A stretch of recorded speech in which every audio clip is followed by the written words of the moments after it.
खुदा है ये इस दीवाने की मौत भी ना जिसे रोक पाएगी।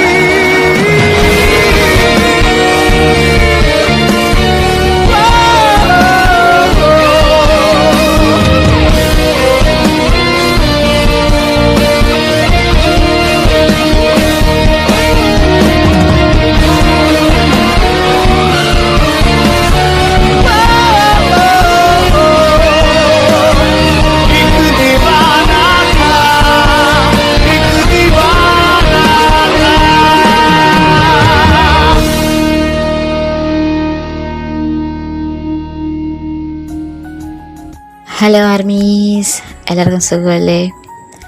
എനിക്കും സുഖമാണ്. സ്ലോ പോയ്സൻ്റെ കഴിഞ്ഞ എപ്പിസോഡ് നിങ്ങൾക്ക് എല്ലാവർക്കും ഇഷ്ടപ്പെട്ടു എന്ന് വിശ്വസിക്കുന്നു. അപ്പോൾ കമ്മ്യൂണിറ്റിയിൽ പറഞ്ഞിരുന്ന പോലെ ഇനി വരുന്ന എപ്പിസോഡ്സ് ക്ലൈമാക്സിലേക്കുള്ള എപ്പിസോഡ്സാണ്. പിന്നെ കഴിഞ്ഞ എപ്പിസോഡിൻ്റെ ലാസ്റ്റ് കണ്ടിട്ട് ആർക്കൊന്നും മനസ്സിലായില്ല എന്നെനിക്ക് മനസ്സിലായി. അത് കുഴപ്പമില്ല, ഈ എപ്പിസോഡിൽ നിങ്ങൾക്കത് എന്താണ് സംഭവിച്ചതെന്നുള്ളത് മനസ്സിലാകും. പിന്നെ പുതിയൊരു യൂട്യൂബ് അപ്ഡേഷനെ കുറിച്ചും ഞാനൊരു പോസ്റ്റ് ഇട്ടിരുന്നു. പക്ഷെ അത് എത്രത്തോളം നമ്മളെ ബാധിക്കും എന്നുള്ള കാര്യത്തിൽ എനിക്കത്ര ഐഡിയ ഇല്ല. നോക്കാം. എന്തെങ്കിലും പ്രശ്നം വരുവാണ് എന്നുണ്ടെങ്കിൽ എനിക്ക് എന്തെങ്കിലുമൊക്കെ ചെയ്തേ പറ്റുള്ളൂ. മേ ബി ഒന്നും സംഭവിക്കില്ല എന്നാണ് വിശ്വാസം. 15-ാം തീയതിയാണ് ഇത് ഇട്ട് കഴിയും. ഇതിപ്പോൾ ഞാൻ റെക്കോർഡ് ചെയ്യുമ്പോൾ 11 ഇത് റെക്കോർഡ് ചെയ്ത് എഡിറ്റ് ചെയ്ത് ഇട്ട് കഴിയുമ്പോൾ ചിലപ്പോൾ 15 കഴിയും. അപ്പോൾ എൻ്റെ ചാനൽ ജീവനോടെ ഉണ്ടാകുമോ ഇല്ലേ എന്ന് പോലും എനിക്കറിയില്ല. അപ്പോൾ എന്തായാലും അത് വരുന്നിടത്ത് വെച്ച് കാണാം. അപ്പോൾ നമുക്ക് നെക്സ്റ്റ് എപ്പിസോഡിലോട്ട് പോകാം. എന്തായാലും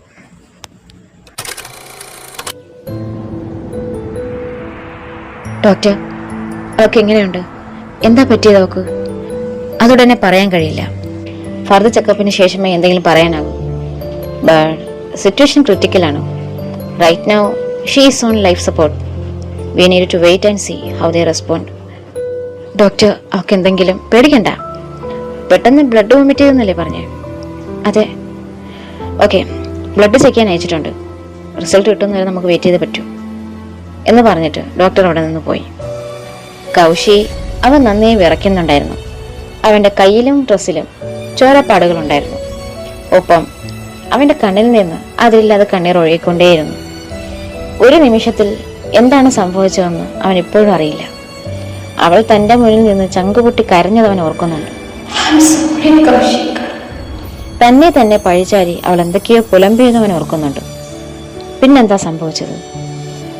അവൻ അതിനെ ഓർത്തെടുക്കുന്ന ശ്രമിക്കുന്നതിനിടയ്ക്ക് അവിടേക്ക് സ്നേഹ വന്നു. എടാ, അവൾക്ക് എന്താ പറ്റിയത്? എന്താ ഉണ്ടായത്? എനിക്കറിയില്ല സ്നേഹ, അവൾക്ക് എന്താ സംഭവിച്ചതെന്ന് എനിക്കൊന്നും മനസ്സിലാകുന്നില്ല. അവൾ എൻ്റെ അടുത്തൊന്ന് സംസാരിച്ച് നിൽക്കുമായിരുന്നു. പെട്ടെന്ന് എടാ, അവൾ എൻ്റെ അടുത്ത് വന്ന സമയത്ത് ഒരു കുഴപ്പമില്ലായിരുന്നു. എൻ്റെ അടുത്തൊന്ന് പോകുന്നപ്പോഴും ഒരു കുഴപ്പമില്ലായിരുന്നു. നിന്റെ അടുത്തു നിന്നാണ് അവൾ വന്നത്? അതേടാ. പിന്നെ ഞാൻ അവളോട് എല്ലാ സത്യവും പറഞ്ഞു. എനിക്കിനി അവളെ കരയിപ്പിക്കാൻ വയ്യായിരുന്നടാ. My mistake. നോ, എല്ലാം എൻ്റെ തെറ്റാ. ഞാൻ അവളെ ഈ അവസ്ഥയിലെത്തിച്ചത്. ഞാൻ അവളോട് ചെയ്തതിന് ദൈവം പോലും എന്നോട് പൊറുക്കില്ല. ഞാൻ അവളെ അത്രയ്ക്ക് വേദനിപ്പിച്ചിട്ടുണ്ട്. എടാ, അതൊക്കെ കഴിഞ്ഞ കാര്യമല്ലേ? കഴിഞ്ഞിട്ടില്ല.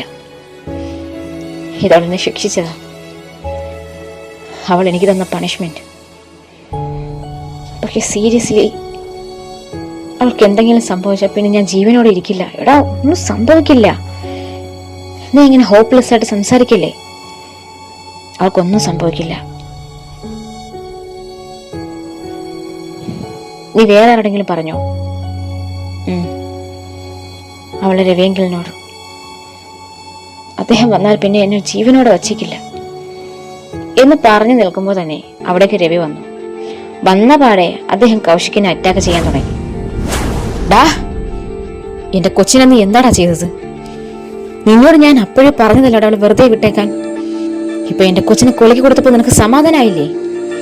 അവൾക്ക് എന്തെങ്കിലും സംഭവിച്ചാൽ പിന്നെ നിന്നെ ഞാൻ ജീവനോടെ വച്ചേക്കില്ല എന്ന് പറഞ്ഞുകൊണ്ട് അയാൾ കൗശിയുടെ അടുത്തേക്ക് ചേറിയെടുത്തു. പെട്ടെന്ന് സ്നേഹ ഇടപെട്ടു. സാർ സാർ എന്താ ഇത്? ഇത് ഹോസ്പിറ്റലാണ്. ഹോസ്പിറ്റലാണെങ്കിലും കോടതിയാണെങ്കിലും അവൾക്ക് എന്തെങ്കിലും സംഭവിച്ചാൽ ഇവനെ ഞാൻ വെറുതെ വിടില്ല. സാർ വേണ്ട സ്നേഹ, തല്ലിക്കോട്ടെ. സാറിനെ തല്ലാനും എനിക്കിത് കൊള്ളാനുള്ള അർഹതയുണ്ട്. ഞാൻ കാരണം ഇതൊക്കെ സംഭവിച്ചത്. കൗശി പ്ലീസ്, നീ നിന്നെ തന്നെ ബ്ലെയിം ചെയ്യുന്നത് ആദ്യം നിർത്തും. ഇതാരും കാരണം സംഭവിച്ചതല്ല. ഇല്ല സ്നേഹ, കഴിഞ്ഞ കുറച്ച് ദിവസമായിട്ട് ഞാൻ അവളെ എത്രത്തോളം വേദനിപ്പിച്ചെന്ന് നിനക്കറിയില്ല. അതിനുള്ള ശിക്ഷയായിട്ട് അവൾ എനിക്ക് തന്നത്. ഞാൻ അവളെ ഒരുപാട് വേദനിപ്പിച്ചു സ്നേഹ, എനിക്കറിയാം.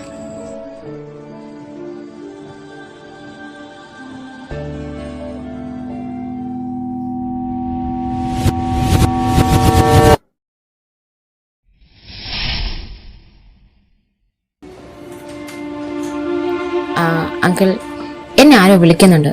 നേരത്തെ ഈ കോൾ വന്നായിരുന്നു. ആണോ? അപ്പൊ നീ അത് അറ്റൻഡ് ചെയ്യ്. ഞാൻ നിന്നെ നാളെ വിളിക്കാം. Okay uncle, good night. Good night. അവൾ ആ കോൾ കട്ട് ചെയ്തിട്ട് അവൾക്ക് വന്ന ആ കോൾ അറ്റൻഡ് ചെയ്തു. ഹലോ? അതെ. എപ്പോ? എവിടെ? ഓക്കെ നിങ്ങൾ വെയിറ്റ് ചെയ്യും. ഞാൻ വരുന്നത് വരെ അയാൾ അവിടെ ഒന്ന് പോകാൻ അനുവദിക്കരുത്. ഓക്കെ ഞാനിതാ വരുന്നു എന്നും പറഞ്ഞവൾ കോൾ കട്ട് ചെയ്തിട്ട് പെട്ടെന്ന് തന്നെ അവിടെ നിന്ന് കാറിന്റെ കീ എടുത്തിറങ്ങി.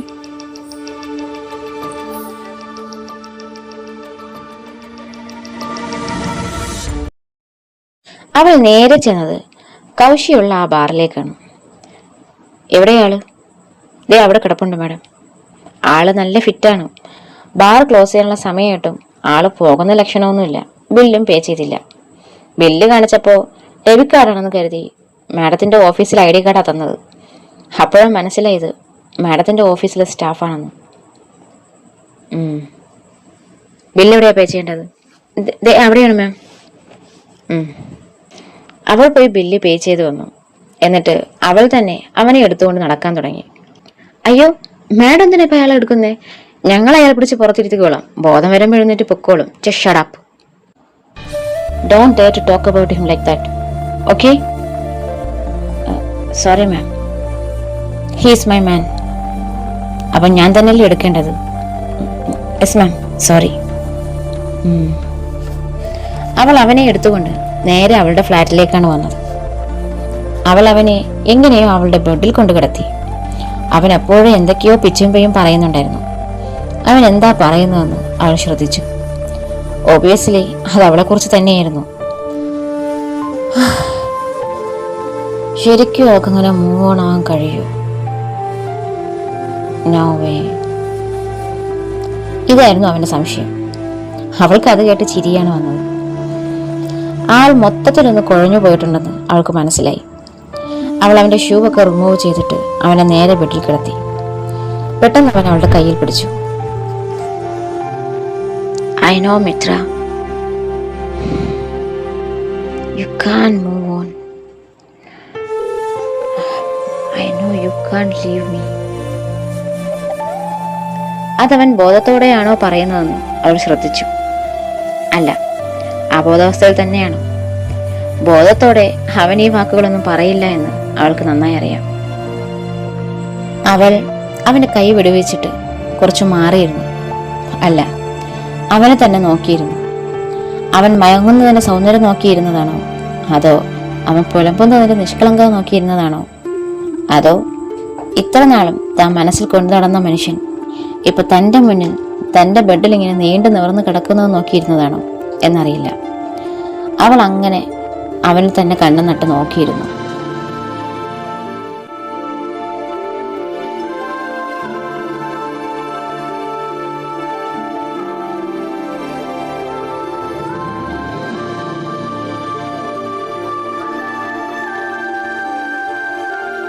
പിറ്റേ ദിവസം കൗശി കണ്ണു തുറക്കുമ്പോൾ കൺമുന്നിൽ തന്നെ അവളുണ്ടായിരുന്നു.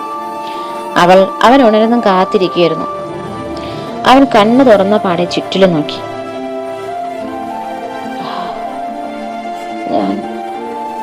ഞാനിതെവിടെയാ?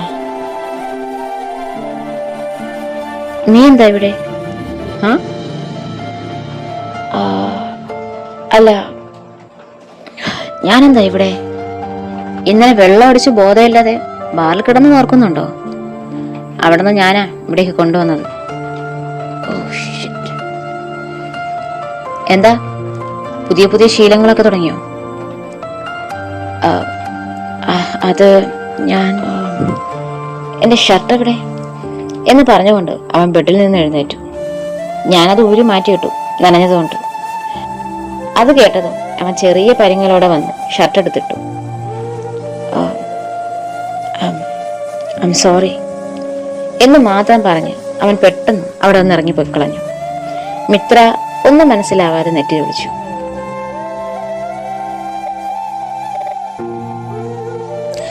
അതേസമയം തിരികെ തന്റെ ഫ്ലാറ്റിലേക്ക് എത്തിയ കൗശികിന് വലിയ കൺഫ്യൂഷനിലായിരുന്നു. തലേ നടന്ന കാര്യങ്ങൾ അവനൊന്ന് റിവൈൻഡ് ചെയ്ത് നോക്കി. അവൻ റിക്കിയെ ബാറിലേക്ക് സംസാരിക്കാൻ വിളിച്ചു വരുത്തിയത് ഓർമ്മയുണ്ട്. പക്ഷേ അവനോട് സംസാരിക്കാൻ കഴിഞ്ഞില്ല. പിന്നെ അവിടെ ഇരുന്ന് കുടിച്ചു. അതിനുശേഷമാണ് മിത്ര അവനെ കൂട്ടിക്കൊണ്ടുപോയത്. പിന്നെയുള്ള കാര്യങ്ങൾ അവൻ ഓർത്തെടുക്കാൻ ശ്രമിച്ചു. പക്ഷേ അവൻ്റെ തല പൊട്ടുന്ന വേദന അതിന് തടസ്സമിട്ടു.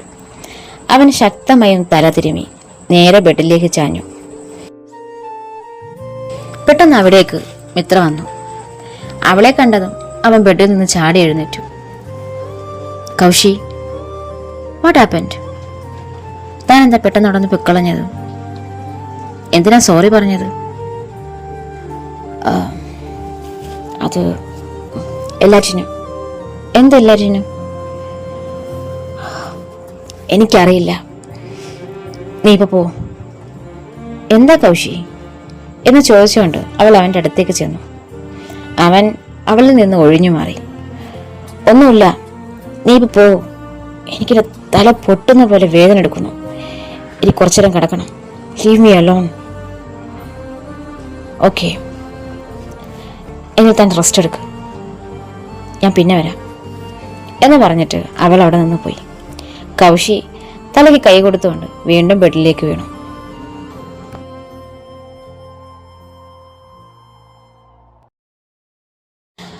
മിത്ര അവിടെ നിന്ന് നേരെ ഓഫീസിലേക്ക് പോയി. അന്നേ ദിവസം കൗശി ഓഫീസിലേക്ക് വന്നില്ല. അവനില്ലാതെ ഒരു ശൂന്യത അവൾക്ക് അനുഭവപ്പെട്ടു. അവൾ ഫോൺ എടുത്ത് അവനെ പലതവണ വിളിച്ചു നോക്കി. പക്ഷെ ഫോൺ എടുത്തില്ല. ഉറക്കമായിരിക്കും എന്നവൾ ഗസ് ചെയ്തു. ഉറക്കത്തിൽ ശല്യപ്പെടുത്തണ്ട എന്ന് കരുതി പിന്നീട് അവൾ വിളിച്ചതുമില്ല. പക്ഷെ അതേസമയം കൗശി ഉറങ്ങിയിരുന്നില്ല. അവളുടെ കോൾ അവൻ കാണുകയും ചെയ്തു. പക്ഷേ അവൻ മനഃപൂർവ്വം കോൾ എടുക്കാത്തതാണ്. എന്തോ അവൻ്റെ മുഖത്ത് വല്ലാത്തൊരു റിഗ്രഷനും നിരാശയും തളം കെട്ടി കിടന്നിരുന്നു.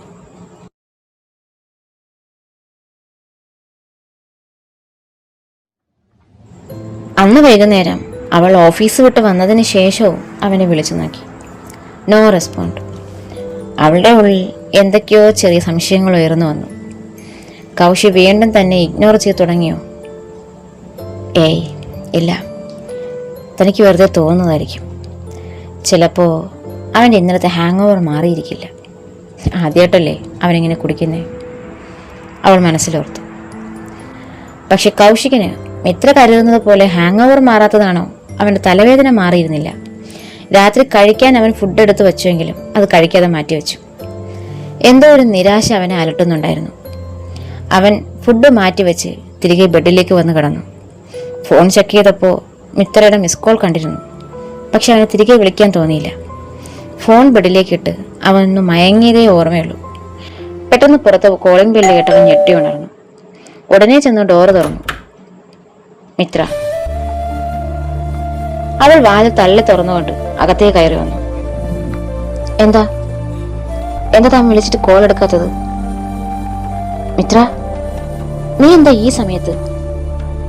എനിക്ക് ഇവിടേക്ക് വരാൻ സമയം കാലമൊക്കെ നോക്കണോ? അതല്ല, രാത്രി എന്തിനാ നീ ഒറ്റയ്ക്ക് ഇവിടേക്ക് വന്നത്? തന്നെ കാണാൻ. താൻ എന്താ വിളിച്ചിട്ട് ഫോൺ എടുക്കാത്തത്? തനിക്ക് എന്താ പറ്റിയത്? അവൾ അവന്റെ കവിളിൽ തലോടിക്കൊണ്ട് ചോദിച്ചു, തനിക്ക് എന്തെങ്കിലും വിഷമമുണ്ടോ? അതോ ഇന്നലത്തെ ഹാങ് ഓവർ മാറിയില്ലേ? അത് കേട്ടപ്പോൾ അവൻ പിറകിലോട്ടൊന്ന് മാറി. നോ മിത്ര, എന്റെ മൂഡ് ശരിയായില്ല, അതാ ഞാൻ വിളിക്കാത്തത്. കൗശി, തന്റെ മൂഡ് ഓക്കെ ഇരിക്കുമ്പോൾ മാത്രമേ എന്നെ മതിയോ? തന്റെ ഏതൊരവസ്ഥയ്ക്കും ഞാൻ കൂടെ കാണില്ലേ? ഞാൻ ഇന്നലെ പറഞ്ഞതൊക്കെ മറന്നുപോയോ? തന്റെ സന്തോഷം മാത്രമല്ല, സങ്കടം കേൾക്കാനും ഞാനുണ്ട്. ഓക്കെ?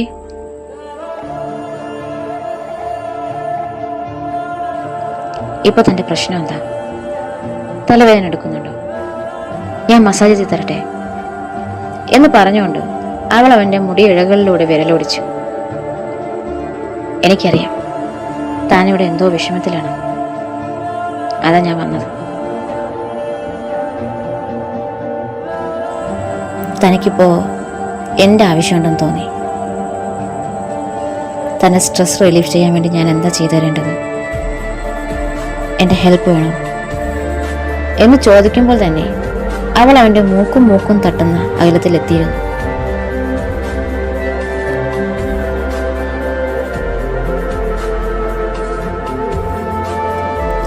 അവന്റെ ബോഡിയിൽ അതുവരെ കരുതിയിരുന്ന മുഴുവൻ കലോറി ഉരുകി പോകുന്നത് പോലെ അവന് തോന്നി.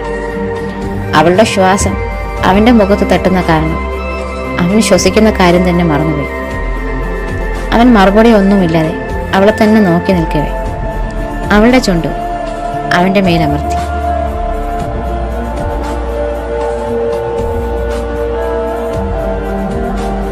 അവന്റെ സ്പൈനിലൂടെ ഒരു കറണ്ട് സ്പാർക്കായ അതേ വേഗത്തിൽ അവനും അവളെ ചേർത്ത് പിടിച്ചു.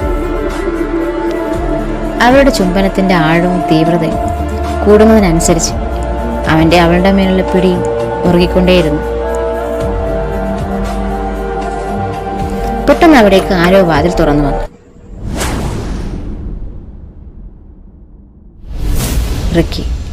റിക്കിയെ കണ്ടത് കൗശി ഞെട്ടി പിറകിലേക്ക് മാറി. നീ എന്നോട് ഇങ്ങനെ ചെയ്യുമെന്ന് ഞാൻ ഒരിക്കലും കരുതിയില്ല കൗശി എന്ന് പറഞ്ഞുകൊണ്ട് റിക്കി അവിടെ തിരികെ നടന്നു. റിക്കി ഞാൻ പറയട്ടെടാ, ഐ എം സോറി, ഞാനിത് നിന്നോട് മുമ്പേ പറയണമായിരുന്നു എന്ന് നിലവിളിച്ചുകൊണ്ട് അവനെ പിറകെ ഓടി. പക്ഷേ റിക്കി അവൻ പറയുന്നത് കേൾക്കാൻ കൂട്ടാക്കാതെ അവിടെ നിന്ന് ഓടാൻ തുടങ്ങി. കൗശി പിന്നാലെയും.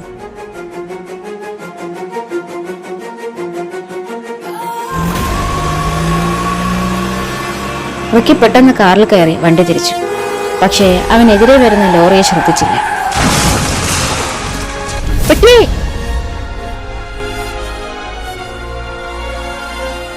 കണ്ടതെല്ലാം ഒരു സ്വപ്നമായിരുന്നുവെന്ന് റിയലൈസ് ചെയ്യുന്നതുവരെ കൗശിയുടെ ഹൃദയം പെരുമ്പറ മുഴങ്ങുന്നത് പോലെ മുഴങ്ങിക്കൊണ്ടേയിരുന്നു.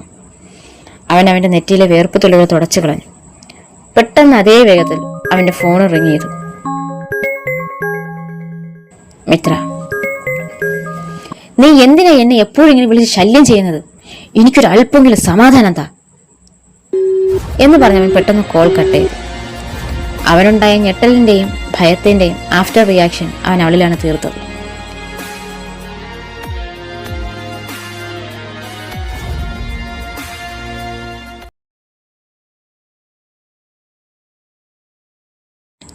പിറ്റേ ദിവസം കൗശി ഓഫീസിലെത്തിയിരുന്നില്ല.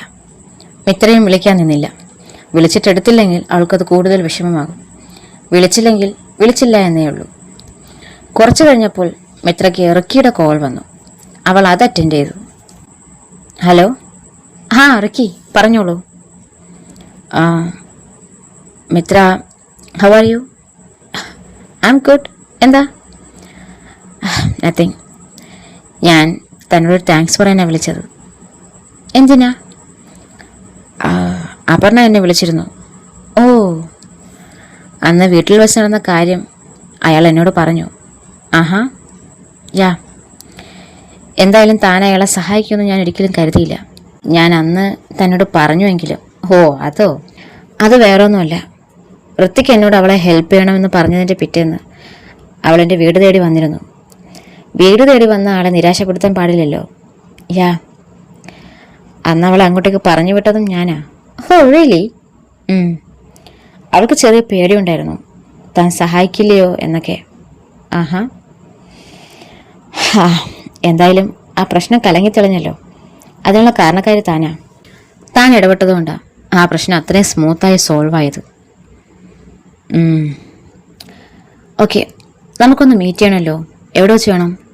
ആ പഴയ പാർക്കിൽ വെച്ച് തന്നെ ആയാലോ? ഏയ്, ഇന്നവിടെ വേണ്ട, നമുക്ക് സ്ഥലം മാറ്റി പിടിക്കാം.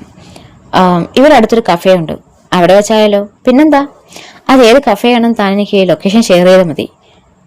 അല്ലെങ്കിൽ വേണ്ട, ഞാൻ തന്നെ വന്ന് പിക്ക് ചെയ്തോളാം. ഓക്കെ? ഓക്കെ, അപ്പോൾ നമുക്ക് വൈകുന്നേരം കാണാം. Okay, by.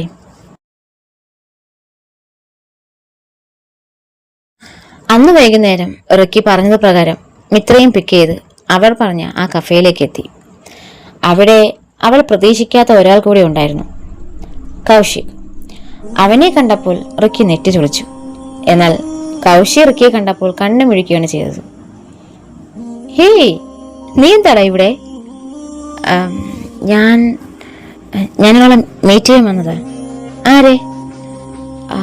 അത് ഒരു ഫ്രണ്ട്. ഏത് ഫ്രണ്ട്? കിരൺ. കിരൺ ഇവിടെ വരാമെന്ന് പറഞ്ഞിരുന്നു. ഓ, ആണോ?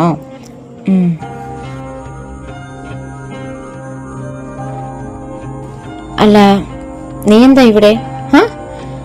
അല്ല, നിങ്ങളെന്താ ഇവിടെ? ഞങ്ങളൊന്ന് ഔട്ടിങ്ങിന് ഇറങ്ങിയതാടാ. എവിടെ പോകാമെന്ന് ചോദിച്ചപ്പോൾ ആളിവിടെ വരാമെന്ന് പറഞ്ഞു. നേരെ ഇങ്ങോട്ടേക്ക് വന്നു. ഓ. അവൻ അറിയാത്തതുപോലെ മിത്രയെ നോക്കി. അവൾക്ക് യാതൊരു ഭാവമാറ്റവും ഇല്ലായിരുന്നു. ശരി, ഇനിയിപ്പോ നീ ഒറ്റയ്ക്കല്ലേ, നമുക്ക് ഒരുമിച്ചിരിക്കാം. കിരൺ വരുമ്പോൾ നമുക്ക് അപ്പം നോക്കാം എന്ന് പറഞ്ഞ് അവർ 3 പേരും ഒരുമിച്ചിരുന്നു. മിത്രയ്ക്കും അവനെ ഇന്നലെ ഒന്നും കാണാൻ കഴിയാതിരുന്നിട്ട് ഇന്ന് ഇങ്ങനെ കാണാൻ കഴിഞ്ഞതിൻ്റെ ഒരു സന്തോഷം ഉണ്ടായി. അവൾ അവനെ തന്നെ നോക്കിയിരുന്നു.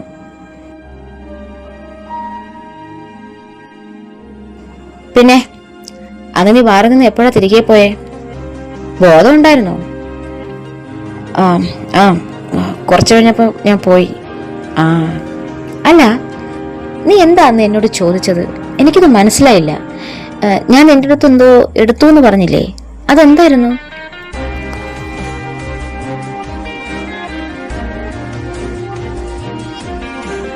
എന്ത്? അല്ലടാ, നീ എന്ന് അങ്ങനെ എന്തോ അല്ലേ ചോദിച്ചേ? ഞാൻ നിന്റെ അടുത്തുനിന്ന് എന്തോ എടുത്തു, നിനക്ക് തിരികെ വേണമെന്ന്.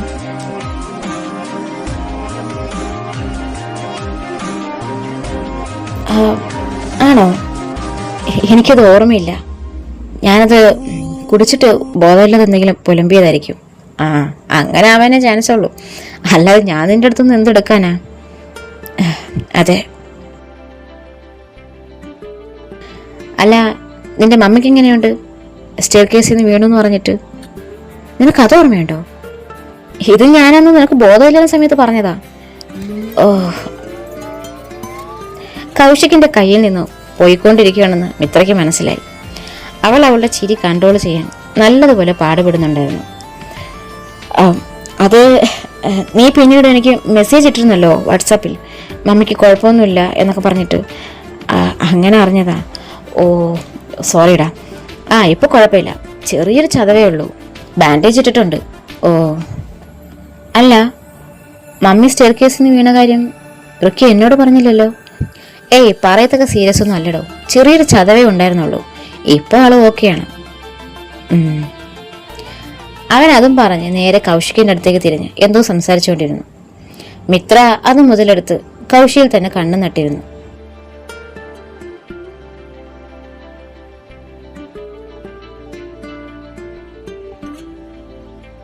കൗശിയാണെങ്കിലോ അത് ശ്രദ്ധിക്കാത്തതുപോലെ റിക്കിയുമായി കോൺസെൻട്രേറ്റ് ചെയ്യാൻ ശ്രമിക്കുന്നുണ്ടെങ്കിലും കാന്തം വലിക്കുന്നത് പോലെ അവന്റെ കണ്ണ് അറിയാതെ മിത്രയിലേക്ക് തന്നെ വരുന്നുണ്ടായിരുന്നു.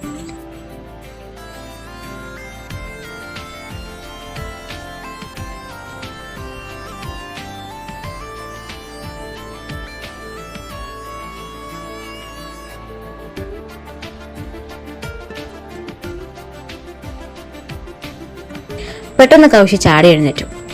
എന്താടാ? വാഷ്റൂം. ഓ, ഓക്കെ, പോയിട്ടോ. അവൻ മിത്രയൊന്ന് നോക്കിയിട്ട് അവിടെ നിന്ന് പോയി. കുറച്ചു നേരം കഴിഞ്ഞതും മിത്രയും എഴുന്നേറ്റു. എന്താ?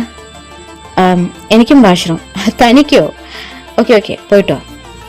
അവളും അവിടെ നിന്ന് പോയി. കൗശി വാഷ്റൂമിലേക്ക് വന്നത് തന്നെ മിത്രയുടെ നോട്ടത്തിൽ നിന്ന് രക്ഷപ്പെടാൻ വേണ്ടിയിട്ടായിരുന്നു. പക്ഷെ അവിടെയും അവന് രക്ഷയുണ്ടായിരുന്നില്ല. കാരണം മിത്ര വാഷ്റൂമിലെന്ന് പറഞ്ഞു വന്നത് നേരെ ജെൻസിന്റെ വാഷ്റൂമിലേക്കാണ്. മിത്ര, നീ എന്തിനാ ഇവിടേക്ക് വന്നേ? ഇത് ജെൻസിന്റെ ബാത്റൂമാ. എനിക്കറിയാം. പിന്നെ നീ എന്തിനാ ഇവിടേക്ക് വന്നത്? അല്ലാതെ താൻ ലേഡീസ് വാഷ്റൂമിലേക്ക് വരാൻ പോകുന്നില്ലല്ലോ. ഹാ? അവൾ പെട്ടെന്ന് അവന്റെ കോളറിൽ കടന്നു പിടിച്ചു. എന്താ, അഭിനയിക്കുകയാണോ? തനിക്കെന്താ എന്നെ ഒട്ടും പരിചയമില്ലാത്തതുപോലെ ഒരു ഭാവം? എന്താ തന്റെ മനസ്സിൽ? ഇത്ര നീ ഇതെന്താ കാണിക്കുന്നേ? ആരെങ്കിലും കയറി വരും, വരട്ടെ. Who the fuck care about that? എനിക്കിപ്പോ തന്നോട് സംസാരിക്കണം, അല്ലെങ്കിൽ താൻ എന്റെ കോൾ എടുക്കണം. പറ, എന്താ ഉദ്ദേശം? അവോയ്ഡ് ചെയ്യാനാണോ? എന്താ തന്റെ ഉദ്ദേശം? ഇത്ര ഞാൻ പറയുന്നതൊന്ന് കേൾക്ക് എന്ന് പറഞ്ഞിട്ട് അവൻ അവളുടെ കോളറിലെ പിടി വിടുവിച്ചു. ഞാൻ നിന്നെ അവോയ്ഡ് ചെയ്യുന്നതെന്ന് നിനക്ക് തോന്നിയിട്ടുണ്ടെങ്കിൽ അത് നിന്റെ തോന്നൽ മാത്രമാണ്. ഞാൻ അതിനൊന്നും ശ്രമിക്കുന്നില്ല. ഓ, അതുകൊണ്ടാണോ എന്റെ കോൾ എടുക്കാത്തത്? അതുകൊണ്ടാണോ ഇന്നലെയൊന്നും ഓഫീസിലേക്ക് വരാത്തത്? അതുകൊണ്ടാണോ എന്നെ ഇന്ന് കണ്ടിട്ട് കാണാത്തത് പോലെ ഇരിക്കുന്നത്? ഇതൊക്കെയാണ് തന്റെ സ്നേഹത്തിന്റെ ഭാഷ. എങ്കിൽ എനിക്ക് ഈ ഭാഷ മനസ്സിലാക്കാനുള്ള ജ്ഞാനമൊന്നുമില്ല. കൗശി, ഞാൻ എല്ലാറ്റിനും ഫുൾ സ്റ്റോപ്പ് ഇട്ടതാ. പക്ഷെ താനാ അത് കോമയാക്കിയത്. താനാ എന്നെ തേടി വന്നത്. താനാ എനിക്ക് പ്രതീക്ഷകൾ തന്നത്, വാക്കുകൾ കൊണ്ടും പ്രവൃത്തികൾ കൊണ്ടും. താനത് മറക്കരുത്. അവരിരുവരും വാക്കുതർക്കത്തിൽ മുഴുകുമ്പോൾ റിക്കി അവരെ രണ്ടുപേരെ അന്വേഷിച്ച് ഇറങ്ങിയിരുന്നു. അവൻ നേരെ അവരെ അന്വേഷിച്ച് വാഷ്റൂം ലക്ഷ്യമാക്കി നടന്നു. അതേസമയം ഞാൻ മറന്നിട്ടില്ല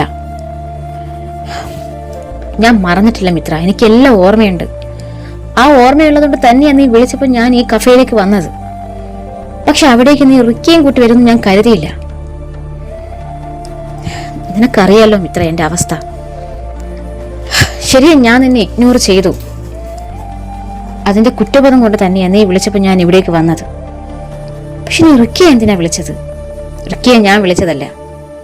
റിക്കി എന്നെ വിളിച്ചപ്പോ ഞാൻ നിന്നെയും വിളിച്ചു, തന്നെ ഒന്ന് കാണാൻ. അന്ന് തന്റെ വീട്ടിൽ നിന്ന് ഇറങ്ങുമ്പോൾ ഞാനൊരു പിൻവിളി പ്രതീക്ഷിച്ചതാ. പക്ഷെ ഉണ്ടായില്ല. പിന്നെ ഒരു ഫോൺ കോളും ഇല്ല. അപ്പൊ ഞാനെന്താ ചിന്തിക്കേണ്ടത്? പിന്നെ ഞാനെന്താ ചെയ്യേണ്ടത്? തന്നെ വിളിച്ചു നോക്കി. പക്ഷെ ഞാൻ വരുമെന്ന് കരുതിയതല്ല. അവൾ വീണ്ടും അവന്റെ അടുത്തേക്ക് ചേർന്ന് നിന്നു.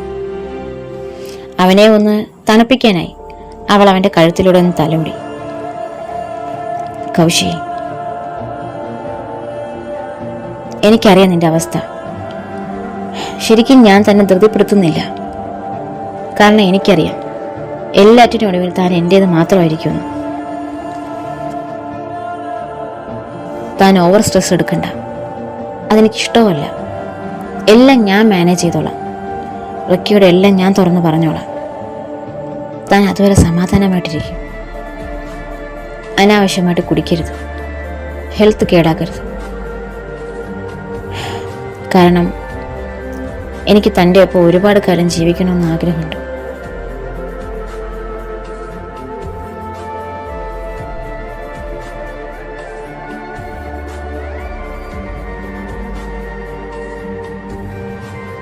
നല്ല കുട്ടിയായിരിക്കില്ലേ?